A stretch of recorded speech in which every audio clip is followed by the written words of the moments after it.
chậu của mấy luôn nhỉ? Chậu mấy ạ. Một giờ chậu của mấy lần. Chậu mấy lần. Ta tuổi trẻ thì khi đi đến đâyวันนี้หากเป็นวันนี้จะมีสุขของมันไปแล้วนะเธอสำหรับที่โกนและยามทั้งหลายมีนักเสียไทยลงไปที่เจ้า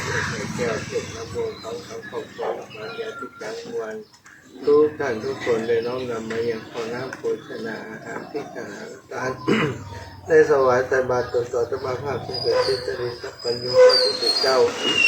ก็ขอน้อมมายังคุณพระพุทธเจ้าคุณพระสังฆเจ้าคุณพระอรหันต์เจ้าทุกคนทุกท่านแค่บารมีมาพวกเก่าเกศาพวกผมพระสายยมพ่อยมแม่ยมพี่ยมน้องทั้งหลายสัตว์ท่านเจ้าทุกท่านคนที่ใดอยู่ที่มีทุกข์พระญาติและปาดข้อเกศเวรภัยทั้งหลายโดยบุญกุศลนี้ขอกระจัดปัดเป่าให้ได้มาลายหายไปไม่ว่าสัตว์ท่านเจ้าอุทิศสร้างผลบุญตานี้มีคนสามเรียนเทวบุญเทวตายาติกาที่ร่วงรับไปสู่ปาราลงไปนำเพื่อนได้กิน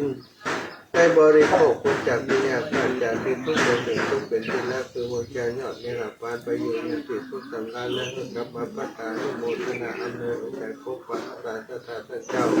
ยมพ่อยมแม่และของพ่อลูกหลานทุกคนทุกท่านอยู่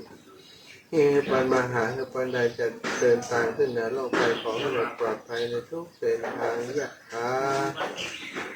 วาริวหาปุราปาริปุเรติสาคารังเอวะเมวะอิโตทินังเตตนังอุปสัปปติอิทิตัง